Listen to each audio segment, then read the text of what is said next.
नमस्कार। प्रस्तुत है आज के मुख्य समाचार। सबसे पहले खबर लेते हैं माउंट आबू से, जहां केंद्रीय संस्कृति व पर्यटन मंत्री गजेंद्र सिंह शेखावत ने पत्रकारों से चर्चा करते हुए कहा कि बिहार की राजनीति का नैरेटिव अब जंगलराज की ओर विकासवाद के बीच में है।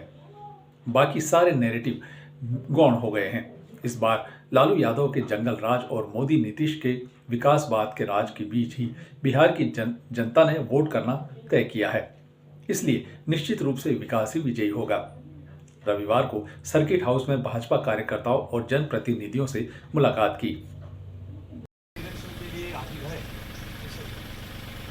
Command guard! Bagan! First! Command guard! Vishal! Gun!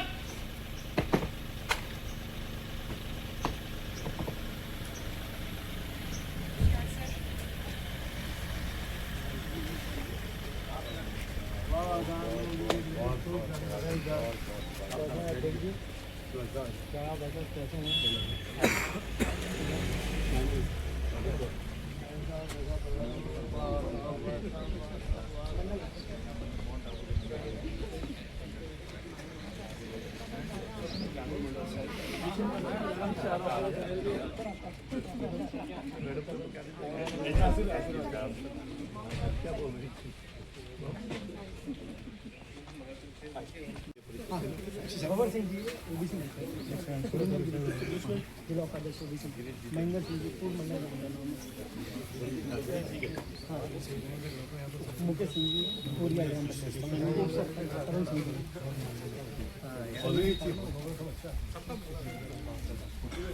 जी शर्मा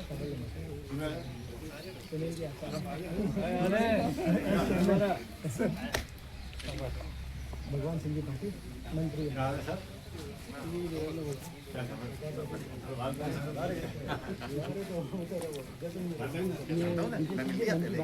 बहुत बढ़िया कार्यक्रम हर बूथ पर होता है। शैतान सिंह जी उपाध्यक्ष आजकल रिपोर्ट आ जाती कौन से बूथ पे पूरा डिप्टी जी है महिला मोर्चा मेनू जी जोधपुर पिछले 4 महीने पास भावना जी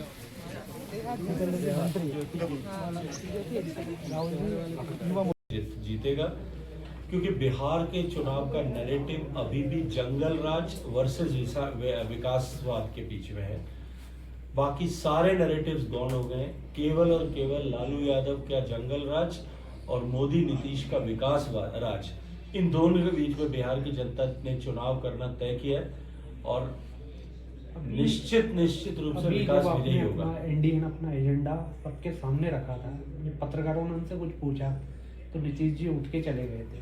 इसे कैसे मानते? देखिए, मैं उसके संदर्भ को पूरा देखे बिना उस पर टिप्पणी नहीं करना चाहता, लेकिन नीतीश जी इतने पुराने नेता हैं, मुझे लगता है कि अधिकांश पत्रकार जो वहाँ मौजूद थे वो पत्रकारों के जब जन्म में नहीं हुआ होगा तब से नीतीश जी जो है वहाँ पर किसी न किसी दायित्व के साथ में काम कर रहे होंगे, जनप्रतिनिधि के साथ में काम कर रहे होंगे।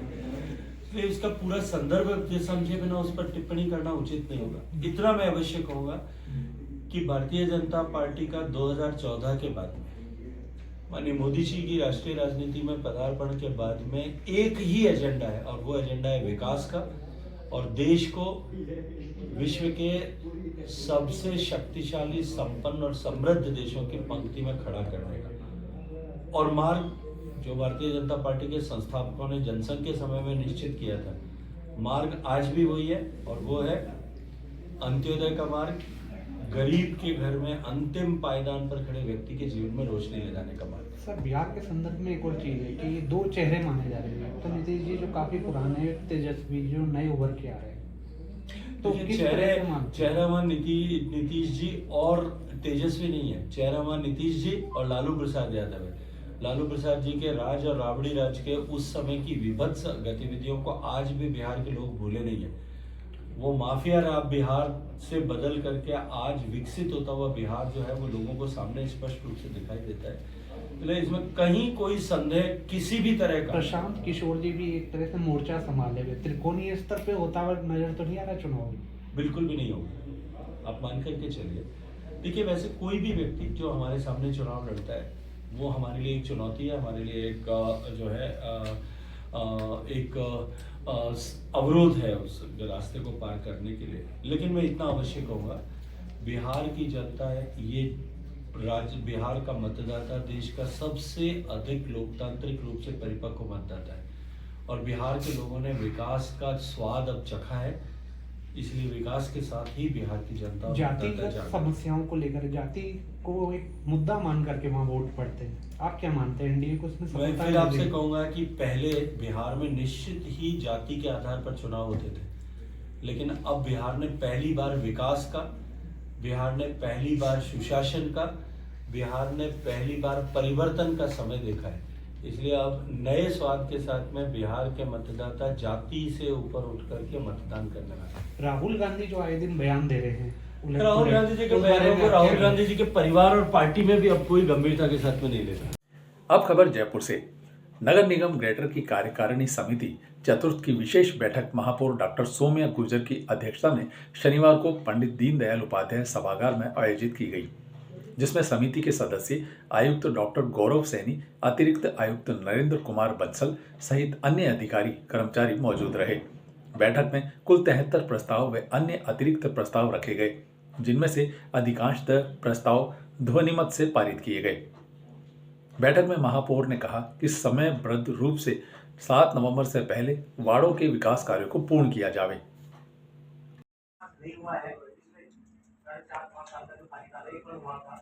उसके बाद जितना भी वक्त हुआ है उसमें शिलान्यास नहीं हुआ है, तो मेरा निवेदन है कि 9 तारीख से पहले जो भी सीधा बना के रखी जाए, उनको एक जगह ही रख के आपके माध्यम से और माननीय मंत्री जी के माध्यम से आज कार्यकारी समिति के अंदर विकास कार्यों के ऊपर लगभग 2 घंटे जो है वो चर्चा की गई। माननीय सदस्यों ने अपने वार्ड के अंदर होने वाले कार्य नगर निगम ग्रेटर जयपुर के द्वारा जो अभी 50-50 लाख के विकास कार्य है जो वार्डों के अंदर किए जा रहे हैं, उनको समयबद्ध तरीके से 7 नवंबर से पहले उनको वर्क ऑर्डर दिए जाए, ताकि जयपुर की जनता को है वो राहत मिले। और माननीय मुख्यमंत्री मोदी जी के निर्देशानुसार हम विकास कार्य अधिक से अधिक विकास कार्य हैं वो जयपुर के लोगों के लिए, ताकि जयपुर के जन को किसी भी तरह की बाधा नहीं हो, उनको भी एक अच्छा जो है वो अनुभव रहे।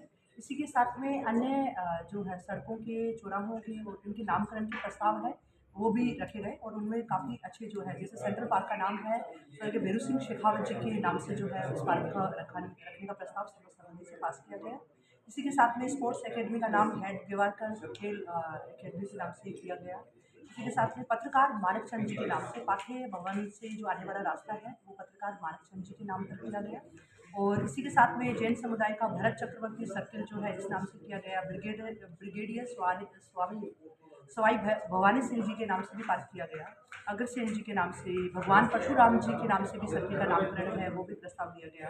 माँ पन्नाधाय जी के नाम से भी रास्ते का नामकरण है वो दिया गया। इसी के साथ में भगवान सिंह रोड साहब सर जी के नाम से भी जो है वो नामकरण का प्रस्ताव है वो भी सर्वसम्मति के साथ में पास किया गया। नमो पार्क जो है वो भी उसका नामकरण का भी प्रस्ताव पास किया गया। चित्रगुप्त जी के नाम से भी पास किया गया। अन्य जो है स्वतंत्रता सेनानी और जो महापुरुष है उनके नाम से भी प्रस्ताव रखे गए थे जो कि पास किए गए हैं। और इसी के साथ में अन्य जो कार्य है उनके लिए भी कार्यकारी समिति के अंदर व्यापक रूप से चर्चा हुई और माननीय सदस्यों के उनके बहुमत के आधार पर निर्णय है पारित किए गए।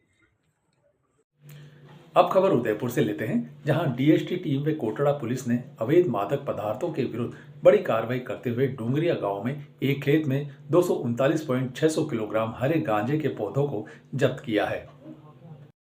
अगली खबर भी उदयपुर से ही है। हाथीपोल पुलिस ने 2 गैंग के 5 सदस्यों को गिरफ्तार किया है। ये अपराधी आमने सामने होकर फायरिंग में तलवारबाजी करने की घटना की थी।